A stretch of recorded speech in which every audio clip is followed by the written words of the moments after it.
కాబట్టి సహోదరులారా, ఆత్మతోనూ జ్ఞానముతోనూ నిండుకొని మంచి పేరు పొందిన 7 మనుష్యులను ఏర్పరచుకొనుడి. చిన్న ప్రార్థన చేద్దాం.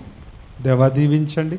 చదవబడినటువంటి వాక్య భాగము మేము ధ్యానము చేయబోచుండగా మీ పరిశుద్ధాత్మ శక్తి సహాయములు మీరు మాకు తోడుగా దయచేయమని, వినుచున్న ప్రతి హృదయాన్ని మీరే తాకమని యేసు క్రీస్తు నామమున ప్రార్థించి వేడుకుంటున్నాము తండ్రి, ఆమేన్. ప్రియమైనటువంటి దేవుని బిడ్డలారా, కాబట్టి సహోదరులారా, ఆత్మతోనూ అంటే దేవుని ఆత్మతోనూ దేవుని జ్ఞానముతోనూ నిండుకొని మంచి పేరు పొందిన 7 మనుష్యులను ఏర్పాటు చేసుకొనుడి.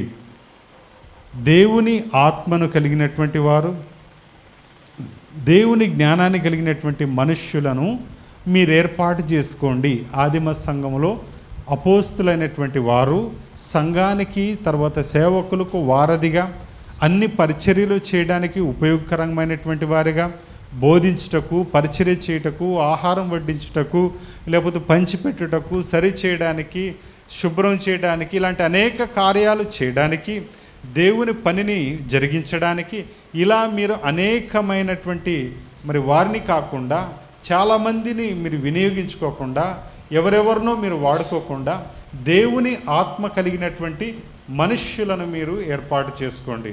వారు దేవుని ఆత్మను కలిగిన వారై ఉండాలి. రెండవదిగా దేవుని జ్ఞానము కలిగినటువంటి వారై ఉండాలి. దేవుని ఆత్మ కలిగినటువంటి మనుష్యులు ఉండాలి. దేవుని జ్ఞానం కలిగినటువంటి వారు ఉండాలి. దేవుని జ్ఞానం కలిగినటువంటి మనిషి కానీ, దేవుని ఆత్మను కలిగినటువంటి మనిషి కానీ, ఆయన స్వలాభానికి కానీ, సొంత ఏచ్ఛకు కానీ, సొంత ఉద్దేశం కొరకు కానీ దేవుని సంఘంలో వాడకూడదు, వాడబడకూడదు. అర్థమవుతుందా? ఏమండి? అందుకనే స్వపేక్ష లేనటువంటి 7 మనుష్యులను మీరు ఎన్నుకోండి. వాళ్ళ క్వాలిటీ ఏంటి అని అంటే, ఏంటిదా క్వాలిటీ చెప్పాలి? దేవుని ఆత్మ వారిలో ఉండాలి. రెండవదిగా దేవుని జ్ఞానం వారిలో ఉండాలి. ఇది దేవుని సంఘములో పనిచేయడానికి ఉండవలసినటువంటి క్రైటీరియా, అంటే అర్హత. అర్థమవుతుందా? నువ్వు ఎంత ఉన్నవాడివైనా కావచ్చు, నీకెంత అనుభవమైనా ఉండొచ్చు బయట, లేకపోతే బయట ఏదైనా అధికారివై ఉండొచ్చు, కానీ దేవుని సంఘంలో పనిచేయడానికి, దేవుని సంఘంలో పనుల్లో పాలు పంచుకోవడానికి నీకు ఉండవలసినటువంటి క్రైటీరియా, అర్హత ఏంటిది అని అంటే, దేవుని ఆత్మను పొందుకొని ఉండాలి. రెండవదిగా దేవుని జ్ఞానమును నువ్వు పొందుకొని ఉండాలి. దేవునికి స్తోత్రం. ప్రియమైనటువంటి దేవుని బిడ్డలారా, ఈరోజు మీరు ఎలాంటి ఆత్మను కలిగి ఉన్నారు సంఘంలో? ఏమండి? సంఘంలో చాలా పనులు చేస్తూ ఉంటాం. తోముతాం, వండుతాం, ఊడుస్తాం, వడ్డిస్తాం, పెడతాం, చేస్తాం, శుభ్రం చేస్తాం, సర్దుతాం, అన్నీ కూడా చేస్తూ ఉంటాం. మనకు దేవుని ఆత్మ ఉందా?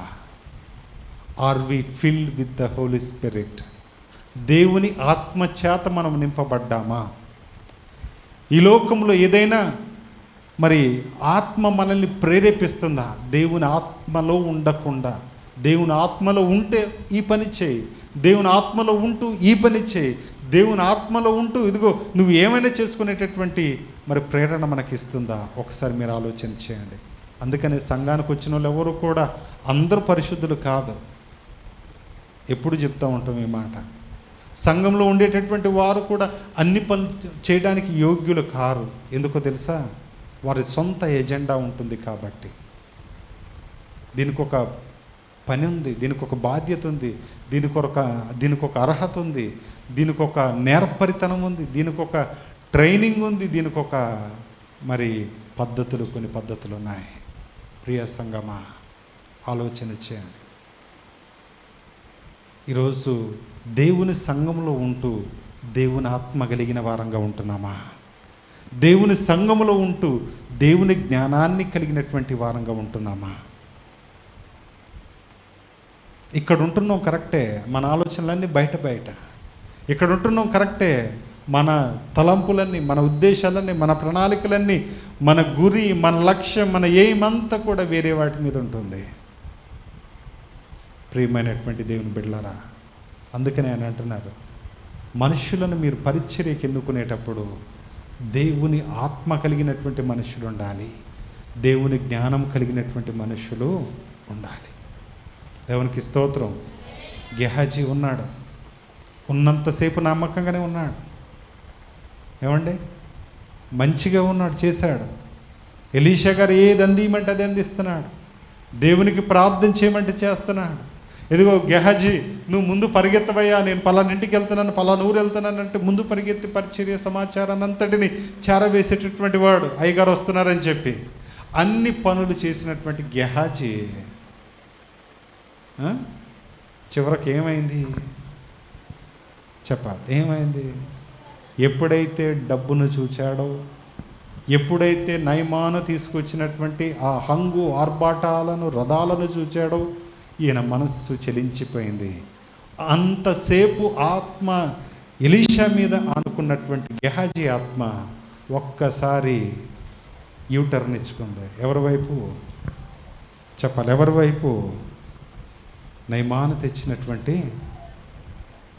కానుకల వైపు, నయమాను తెచ్చినటువంటి అర్పణల వైపు, నయమాను తెచ్చినటువంటి ఆ అలంకారప్రాయమైనటువంటి వస్తువులు చూసినప్పుడు మనస్సు చెలించిపోయింది. కావాలనుకున్నాడు, కోరిక తెచ్చుకున్నాడు, వెనక్కిపోయి పరిగెత్తుకుని వాటన్నిటినీ దింపించుకొని ఆయన ఇంటికాడ పెట్టి ఆయన తిరిగి మళ్ళీ ఏం తెలియనిలాగా ఎట్లొచ్చాడు? ఎలీషా గారి దగ్గరికి వచ్చారు. ఉండటానికి ఎక్కడున్నాడు గెహాజీ? ఎలీషా గారి దగ్గర. ఏ ఆత్మ రావాలి గెహాజీకి? దేవుని ఆత్మ రావాలి. ఎందుకంటే ఎలీషా ఎవరి దగ్గర శిష్యత్వం చేశారు? ఏలియా గారి దగ్గర చేశారు, అవునా కదా? ఏలియా గారి దగ్గర చేసిన తర్వాత ఏలియా గారి దగ్గర నుంచి ఎలీషా గారు కోరుకున్నది ఏంటిది? రెండంచులు కలిగినటువంటి ఆత్మ, అంటే 2 పాళ్ళు నాకు ఎక్కువ కావాలని కోరుకున్నారు. దేవుడు అట్లనే ఎలీషాకి దయచేశాడు. ఇప్పుడు గెహాజీ ఏం కోరుకోవాలి చెప్పాలా? ఇప్పుడు ఏలియా గారి దగ్గర చేసినప్పుడు ఆయన అసలు విడిచిపెట్టలేదు ఎలీషా గారు. ఎలీషా గారు ఏం కోరుకున్నారు? అరే నువ్వు వదిలిపెట్టరా బాబు, ఇంతకు నీకు ఏం కావాలి అని అంటే నాకు 2 పాళ్ళ ఆత్మ కావాలని కోరుకున్నారు. ఎవరు? ఎలీషా గారు. ఇప్పుడు గెహాజీ ఎంత కోరుకోవాలి మరి? అంతే కదా. ఏం కోరుకున్నాడు? నయమాను తెచ్చేటటువంటి ఆఫరింగ్స్ కోరుకున్నాడు, నయమాను తెచ్చేటటువంటి కానుకలను కోరుకున్నాడు. చివరికి దేవుని ఆత్మ విడిచిపెట్టేటటువంటి స్థితికి వచ్చాడు. చివరికి నయమానుతో పాటు ఆయన జబ్బును కూడా తెచ్చుకున్నాడు. ప్రియ సంగమా, ప్రియ సంఘస్థులారా, ఎవరి జ్ఞానంలో మీరు పెరుగుతున్నారు? ఎవరి జ్ఞానంలో మీరు ఉంటున్నారు? ఏ ఆత్మ మిమ్మల్ని ముందుకు నడిపిస్తూ ఉన్నది ఒకసారి మీరు ఆలోచన చేయాలి. దురాత్మ ఆలోచన ఎప్పుడు కూడా రివెంజే, ప్రతీకారమే, దాడే. వాళ్ళు రాలేదు కాబట్టి నువ్వు వెళ్ళొద్దు, వాళ్ళు చేయలేదు కాబట్టి నువ్వు చేయొద్దు, వాళ్ళు ఇట్లున్నారు కాబట్టి నువ్వు అట్లా చేయి అని ప్రతిదానికి ఎదురెళ్ళేటటువంటి ప్రతీకార ఇచ్చ దురాత్మది, దేవుంది కాదది. వింటున్నారమ్మా? ఏమండి? అన్నిటిని క్షమించే ఆత్మ ఎవరిదో తెలుసా? దేవుంది. మీరు ఎవరి ఆత్మను కలిగి ఉన్నారు? ఎవరితో మీరు ఉంటున్నారు? ఏ రోజుకి నిన్న జరిగింది మొన్న జరిగింది విడిచిపెట్టేయండి. ఈరోజు ఏం జరుగుతున్నదో ఇదే ఫ్రెష్, ఇదే మీరు గుర్తుంచుకోవాలి. ఇది రేపు వెళ్ళిపోయింది అనుకోండి, మళ్ళీ ఈ రోజున మీరు గుర్తుంచుకోవడానికి వీలు లేదు. ఏనాటి కీడు ఆనాటికి చాలు. దేవునికి స్తోత్రం. ప్రియమైనటువంటి దేవుని బిడ్డలారా, జ్ఞానం కలిగినటువంటి మనుష్యులు కావాలి, ఆత్మను పొందుకున్నటువంటి మనుష్యులు కావాలి, దేవుని ఆత్మ పొందుకున్నటువంటి సంఘ సభ్యులు కావాలి, దేవుని ఆత్మను పొందుకునేటటువంటి యవ్వన నాయకత్వం కావాలి. మీరు సిద్ధమా దేవుని పని కొరకు? ప్రియమైనటువంటి దేవుని బిడ్డలారా, సమాజం, ప్రజలు దేవుడు లేక, దేవుని కార్యాలు లేక, దేవుని గురించి చెప్పేవాళ్ళు లేక చాలామంది నశించిపోతున్నారు. అందులో నీ చుట్టాలు కూడా ఉన్నారు, అందులో నీ బంధువులు ఉన్నారు, అందులో నీ స్నేహితులు ఉన్నారు. ప్రియ సహోదర సహోదరి, వారందరికీ స్వార్థ రాయబారిగా నువ్వు ఉంటావా? ఏమండి, ఆలోచన చేయండి. ఫిలిస్తీన్ల చేతిలో అనేక రకాలైనటువంటి దోపిడీకి గురవుతున్నారు. ఫిలిస్తీన్ల చేతిలో మగ్గిపోతున్నారు. ఫిలిస్తీన్ల చేతిలో అధికారానికి దాసోహమైపోతున్నారని చెప్పి దేవుడు ఒక న్యాయాధిపతిని పంపించాడు. ఆ న్యాయాధిపతి వీరుడు, శూరుడు, గొప్ప గొప్ప యుద్ధాలు చేశాడు. ఏమండి, దేవుని ఆత్మ సంసోను మీద వాలగా అతను గాడిద దవట ముఖం తీసుకొని ఎంతమందిని చెప్పాలి? ఎంతమందిని అండి? 1000 మందిని చంపిండు. దేంతోటి? గాడిద దవడ, పచ్చి దవడ ఎముకడు కోడతో ఒక్క దెబ్బకే చచ్చిపోయారు. అలాంటి దాడులు ఎన్నో చేశాడు సంసోను. న్యాయాధిపతి ఆయన మీద కోపం వచ్చే ప్రతిసారి కూడా ఆయన ఎలా ఉన్నాడంటే, దేవుని ఆత్మ ఆయన మీదకి వచ్చి వాలేది. అంటే దేవుని ఆత్మ ఆయన మీదకి వచ్చిన తర్వాత పట్టలేనంత ఆవేశం ఆయనకు వచ్చేదట, పట్టలేనంత శక్తి ఆయనకు వచ్చేదట సంసోను. దేవునికి స్తోత్రం. జుట్టు ఇట్లా అనుకోవటం, విరబూసుకోవటం, వెళ్ళి దాడి చేయటమే. ఒక్క గుద్దు గుద్దితే అరగుద్దు వేస్ట్ అయిపోయేది. ఎవరిది చెప్పాలి? ఫిలిస్తీన్లు వీళ్ళకంటే బలాధ్యులట ఫిలిస్తీన్లు. ఈ నెల్లి ఒక్క గుద్దు గుద్దితే అవతల వాళ్ళు ఏమైపోయేవారు? అరగుద్దు. మళ్ళీ రెండో గుద్దు ఉండేది కాదు, వాళ్ళు లేవడిగా అయిపోయేది. అలాంటి గొప్ప బలాధ్యుడు దేవుని ఆత్మచేత వాడబడ్డాడు. ఈరోజు ఎవరు మిమ్మల్ని వాడుకుంటున్నారు? మీ జీవితం మీద యజమాయిషి ఎవరిది? Who is controlling your heart? మీ హృదయాన్ని ఎవరు కంట్రోల్ చేస్తున్నారు? ఒకసారి పరిశీలన చేసుకోండి. మీ భర్త కంట్రోల్ చేస్తున్నాడా? మీ భార్య కంట్రోల్ చేస్తున్నాడా? లేకపోతే పక్కన వాళ్ళు? ఈ మధ్య అన్ని బ్యాచ్లు తయారవుతున్నారు. పోరగాళ్ళకు బ్యాచ్, అంటే వయసు పిల్లలకు ఒక బ్యాచ్, అమ్మాయిలందరికీ కలిపి ఒక బ్యాచ్, అక్కలందరికీ ఒక బ్యాచ్, అన్నలందరికీ ఒక బ్యాచ్. వీళ్ళు అయితే పొద్దుపోతేనే చెట్టుకాడ కూర్చోవటం, అక్కలందరూ కూర్చుంటేనే పేలుగొక్కుంటూ కూర్చోవటం, ఈ అమ్మాయిలు అయితేనే గోరింటాకులు పెట్టుకుని కూర్చోవటం, మగపిల్లలు అయితేనే పబ్జీ ఆడుతూ కూర్చోవటం. ఏ బ్యాచ్కి ఆ బ్యాచ్ ఏమున్నాయి? ఏమున్నాయండి? సరిపోయినాయా లేదా? అక్కలందే అన్ని వాళ్ళ విషయాలు మాట్లాడుకోరు, అన్నీ బయట విషయాలే వాళ్ళు మాట్లాడతారు. వీళ్ళంతా రాష్ట్ర స్థాయి సమావేశాలు. అక్కలు ఇవన్నీ ఏ స్థాయి అండి? రాష్ట్ర స్థాయి, గ్రామ స్థాయి, నియోజకవర్గ స్థాయి. వీళ్ళవి మగవాళ్ళు అందరూ రాజకీయ స్థాయి. ఇక్కడి నుంచి మన ముఖ్యమంత్రిని పట్టుకుంటే కనుక ఆయనతో, ఎమ్మెల్యేతో మొదలవుతుంది ఇలా వ్యవహారం. ఇక్కడ ఈయనట ఆయనట్లా అని చెప్పి ఈ ఎమ్మెల్యే నుంచి మంత్రి, ముఖ్యమంత్రి, చివరికి ఆ మూడి ఈ మధ్య జరుగుతున్న సింధూర్ ఆపరేషనే, దాని గురించి కూడా వీళ్ళు మాట్లాడుకుంటారు. ఎవరు? ఈ అన్నోళ్ళు. వీళ్ళ గొడవ ఎట్లుంది? వీళ్ళ సంగతి చూడండి. వయసు పిల్లలు ఫోన్లు పట్టుకొని ఆడేం చూస్తాడో తెలియదు, ఏం చేస్తాడో తెలియదు, ఏమంటాడో తెలియదు. పబ్జీలు పట్టుకుని ఎవడు పిలిచినా ఎత్తారండి ఫోన్. ఎవరు మాట్లాడినా వెళ్ళారండి. తినటానికి రమ్మన్నా రారండి. ఇది వాళ్ళ వ్యవహారం. వీళ్ళదంటే ఇంకంతా చీరలు, జాకెట్లు, కోన్లు, ఇంకేమిటిది బొంగరాలు, ఉంగరాలు, చెవులి, మెడకాయలు, ఇవి చూసుకోవడం వీళ్ళ బ్యాచ్. ఎవరన్నా ఖాళీగా ఉన్నారా ఇప్పుడు? మాట్లాడరేమ్మా? అందుకని పోయిన వారం అయ్యగారు చెప్పారు, ఒక ఫోన్ ఉంటే 1000 దెయ్యాలట. ఇప్పుడు నలుగురికి ఇంట్లో 2 ఫోన్లు ఉన్నాయా, 4 ఫోన్లు ఉన్నాయా? ఏమ్మా, ఒక్కొక్కరి దగ్గర 2 ఫోన్లు ఉంటున్నాయి ఈ మధ్య. ఏమండి, ఆఫీసర్ల దగ్గర 2 ఫోన్లు ఉంటున్నాయి. ఇంటర్ చదువుకునే ఆఫీసర్ల దగ్గర ఎన్ని ఫోన్లు? ఇప్పుడు చెప్పండి, మీ దగ్గర ఎన్ని ఉన్నాయి? ఎన్ని దెయ్యాలను పెట్టుకున్నాం మనం? బాగుంది అసలు ఏమన్నా? కాబట్టి ఇలా ఇంత బిజీ స్కెడ్యూల్లో ఇప్పుడు నాకు చెప్పండి, దేవుని ఆత్మ వచ్చే ఛాన్స్ ఉందా మీ మధ్యకి? మాట్లాడరే? ఇప్పుడు చెప్పాను కదా, ఇవన్నీ కొద్ది గొప్ప మీ ఇళ్లలో జరుగుతున్నాయే. వీటన్నిటిలో దేవుని ఆత్మ మీ మధ్యకి వచ్చే అవకాశం ఏమైనా ఉందా? ఉందా? చాయిస్ ఉందా? ఉదయం లేచిన తర్వాత వాక్యం చదువుతామా? ఉదయం లేచిన తర్వాత బైబిల్ చదువుతామా?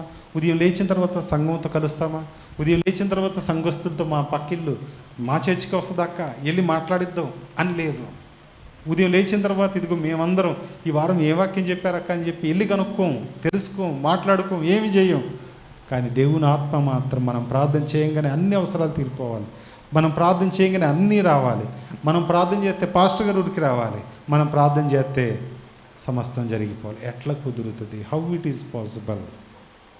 నీవు లేవు, నీ కుటుంబం లేదు, నీ విజ్ఞాపన లేదు, నీ మనవి లేదు, నీ ప్రార్థన లేదు, నీ సహవాసం లేదు, నీ సన్నిధి లేదు, అసలు ఏమీ లేదు దేవుని సన్నిధానంలో. ఇలాంటి సమయంలో దేవుని ఆత్మ మనల్ని విడిచిపోతుంది తప్ప మన మీదకు రాలదు. దయచేసి అర్థం చేసుకోండి ప్రియమైనటువంటి దేవుని బిడ్డలారా. మన జీవితాల్లో అందుకనే దేవునితో ఏకాంతంగా గడిపేటటువంటి గుణం మనకు కలిగి ఉండాలి. దేవునికి స్తోత్రం. లూకాసు వార్త ఒక మాటను చూద్దాం. లూకాసు వార్త 4వ అధ్యాయము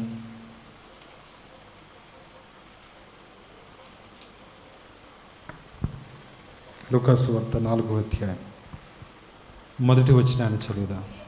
యేసు పరిశుద్ధాత్మ పూర్ణుడై యోర్దాను నుండి తిరిగి వచ్చి 40 దినములు ఆత్మచేత అరణ్యంలో నడిపించబడి అపవాది చేత శోధించబడెను. చాలండి. యేసు ప్రభువారు ఆత్మచేత నడిపింపబడి అరణ్యంలో ఆయన శోధింపబడ్డాడు.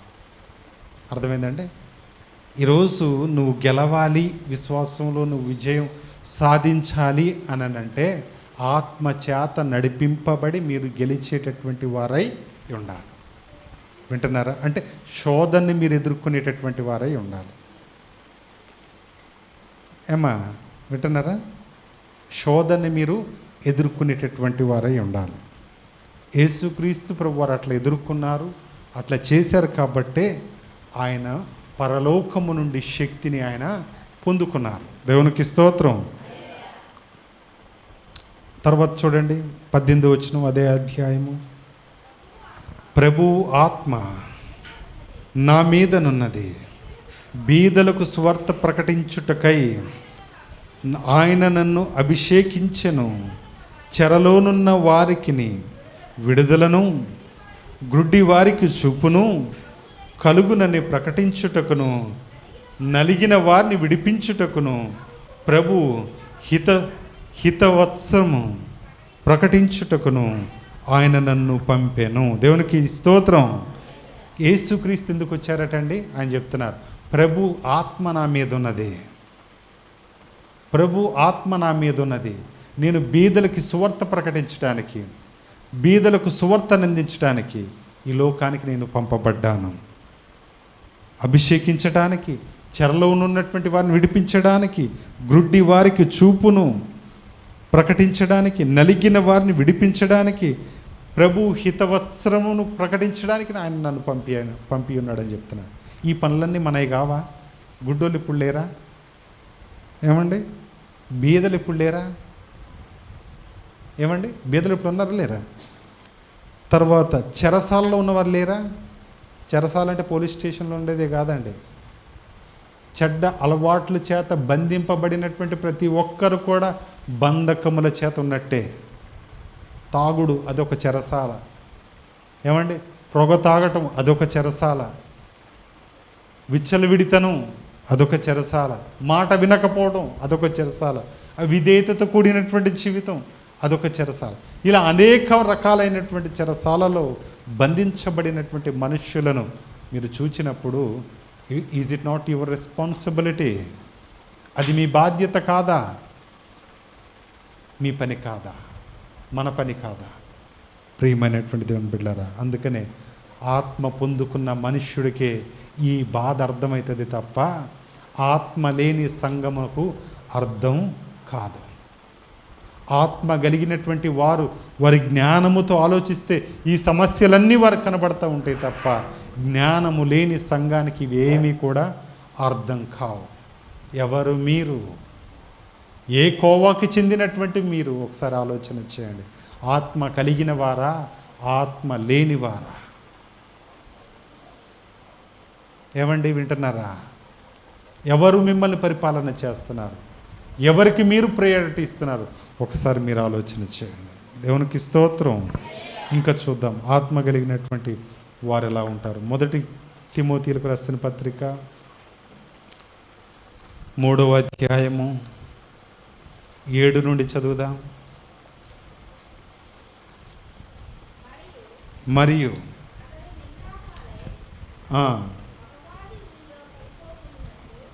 ఆత్మ కలిగిన వాడు ఎట్లుంటాడటండి? చదవండి అమ్మా.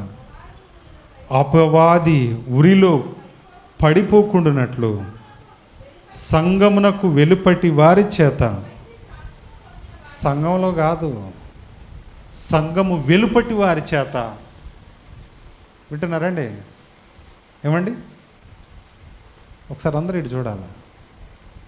సంఘంలో సాక్ష్యం ఎవరైనా మంచిగానే చెప్తారు మొహమాటానికి, ఏమండి, కానీ వెలుపటి వారు అంటే ఎవరు? వెలుపటి వారు అంటే ఎవరు?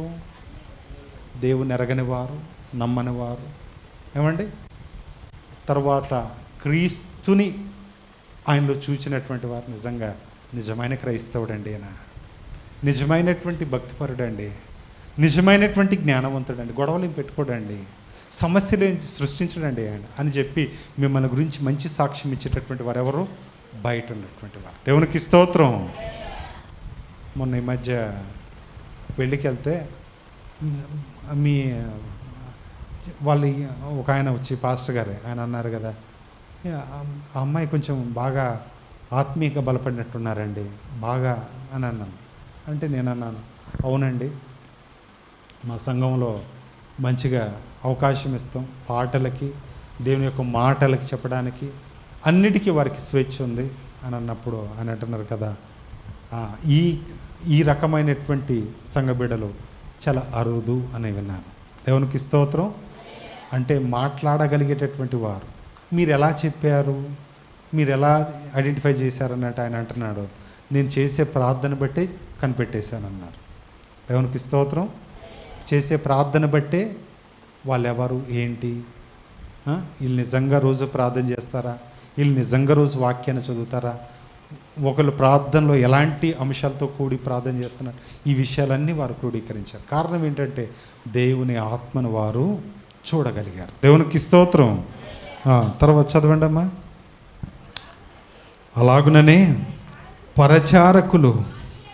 పరిచారకులు మాన్యులయ్యుండి ద్విమనస్కులను, మిగుల మద్యపానాశక్తులను, దుర్లభం నపేక్షించు వారనయ్యుండక విశ్వాస మర్మమును పవిత్రమైన మనస్సాక్షితో గాయకొనువారై ఉండవలెను. దేవునికి స్తోత్రం.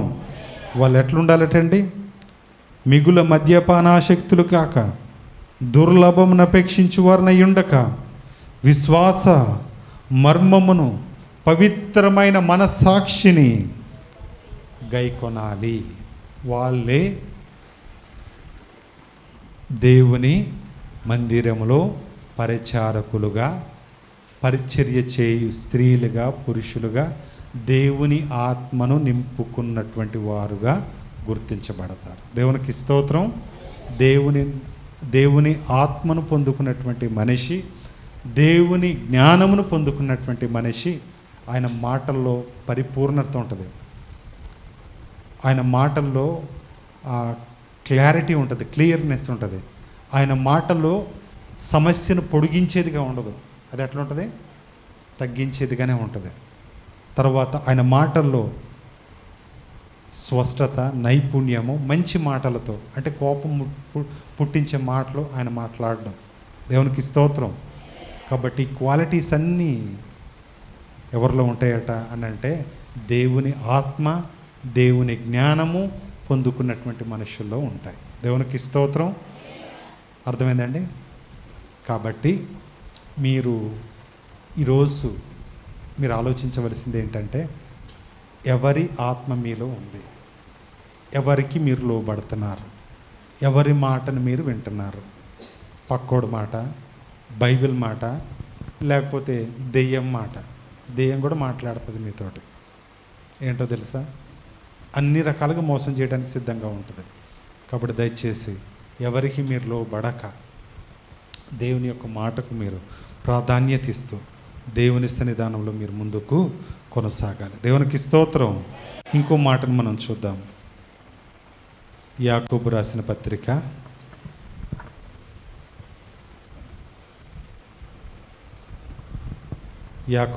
పత్రిక 3వ అధ్యాయము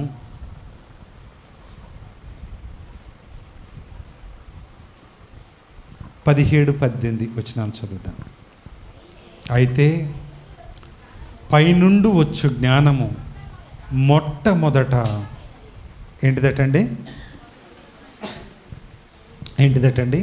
పవిత్రమైనది, తరువాత సమాధానకరమైనది, మృదువైనది, సులభముగా లోబడినది, కనికరముతోనూ మంచి ఫలములతోనూ నిండుకొనినది, పక్షపాతమైనను వేషధారణైనను లేనిదినై యున్నది, నీతి ఫలము సమాధానము చేయువారికి సమాధానమందు విత్తబడును. దేవునికి స్తోత్రం. 17వ వచనం అందరం కలిసి చెప్దామా? ఏమంటే 17వ వచనం అందరం కలిసి చెప్దాం. నేను చెప్పిన తర్వాత మీరు చెప్పండి. అయితే పైనుండి వచ్చు జ్ఞానము పక్కన నుంచి వచ్చేది కాదు. ఏమండి? దేవుని దగ్గర నుంచి వచ్చే జ్ఞానము మొట్టమొదట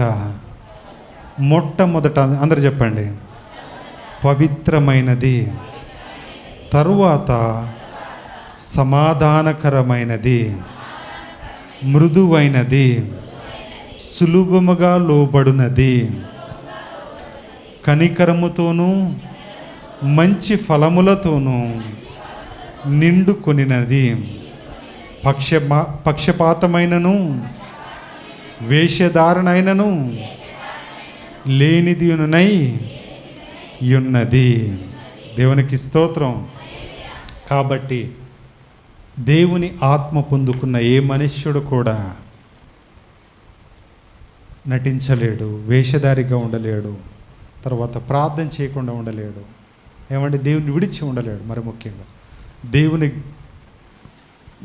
జ్ఞానం పొందుకున్నటువంటి మనిషి కూడా అనునిత్యం ఆయన నడవడికల్లో, ఆయన బిహేవియర్లో ఆ జ్ఞానం కనబడతా ఉంటుంది. దేవునికి స్తోత్రం. మాటల్లో కానీ, చేతల్లో కానీ, క్రియల్లో కానీ, ఎదుటి వారిని అర్థం చేసుకునే విషయంలో కానీ ఆయన జ్ఞానాన్ని బట్టి వారు నడుచుకుంటారు. కాబట్టి మీరట్టి జ్ఞానం మరి సంపాదించుకోవాలని అంటే ప్రతిరోజు మీరేం చేయాలి? బైబిల్ని చదవాలి. దేవునికి స్తోత్రం. బైబిల్ చదివిన ప్రతి మనుష్యుడు కూడా జ్ఞానవంతుడు. వింటున్నారండి? బైబిల్ చదివిన ప్రతి మనిషి కూడా ఈక్వల్ టు దాన్ని ఏమంటారు, ఒక వేదాంత విద్యను లేదా ఒక ఫిలాసఫర్, ఒక డిగ్రీ సంపాదించినటువంటి వ్యక్తిగానే ఉంటాడు తప్ప సాధారణమైనటువంటి వ్యక్తిగా ఆయన ఉన్నాడు. దేవునికి స్తోత్రం. కాబట్టి మీ మీద ఇన్నాళ్ళు ఏ ఆత్మలు వాలేయో, ఎవరి జ్ఞానాన్ని బట్టి ఇన్నాళ్ళు మీరు నడుచుకున్నారు పక్కన పెట్టండి. ఈరోజు నుంచి దేవుని జ్ఞానం కలిగి దేవుని వాక్యం ప్రకారమైనటువంటి మరి ఆత్మను మీరు సంపాదించుకొని మిమ్మల్ని మీరు సంఘమునకు, సమాజానికి, కుటుంబానికి యోగ్యకరమైనటువంటి, ఆరోగ్యకరమైనటువంటి పిల్లలుగా మీరు జీవిస్తూ ఆయన రాకడను మీరు మరి సిద్ధపరచవలసిందిగా ప్రభునామంలో కోరుతూ ఈ మాటలు ముగిస్తున్నాను. దేవుడి మాటలు దీవించుగాక. ఆమేన్. తలలు వంచండి, కళ్ళు మూసుకోండి, చిన్న ప్రార్థన చేద్దాం. ఒకసారి మీరు ఆలోచన చేయండి. ఇన్నాళ్ళు మీ తలంపులు దేవునికి ఇష్టకరంగా లేవేమో. ఇన్నాళ్ళు మీరు దేవుని ఆత్మను పొందుకున్నారో లేదో సందేహం ఉంటే కనుక ఈరోజు వాటన్నిటిని నివృత్తి చేసుకోవాల్సినటువంటి పరిస్థితి. దయచేసి దేవుని ఆత్మ పొందుకున్నటువంటి ఏ మనుష్యుడు కూడా మద్యపానానికి దూరంగా ఉంటాడు, చెడ్డ మాటలు మాట్లాడాడు, మృదు స్వభావంగా ఉంటాడు, కనికరము దయ చూపిస్తాడు ఎదుటి వారి మీద. దేవుని ఆత్మ పొందుకున్నటువంటి మనుష్యులకి గతాన్ని వారు విడిచిపెడతారు, మర్చిపోతారు. కోపం వారికి ఉండదు, రాదు.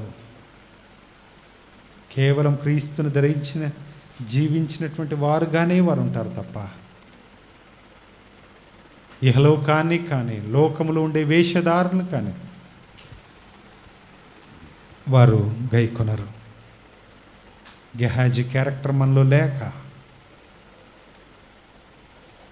దేవుని దగ్గర ఉంటూ, దేవుని సేవకుడి దగ్గర ఉంటూ లోకాన్ని సంపాదించుకున్నాడు. మరి ఈరోజు మనం లోకాన్ని విడిచిపెట్టి యేసుక్రీస్తును సంపాదించుకునేటటువంటి వారంగా మనల్ని మనము ప్రభువుకి సమర్పించుకుందాం. దేవా, దీవించండి. నీ మాటలు ప్రభువా మేము విన్నాం. నీ కొరకు నడిచి జీవించే భాగ్యాన్ని దయచేయండి. నీ ఆత్మను, నీ జ్ఞానమును పొందుకునే భాగ్యం మాకందరికీ దయచేయండి.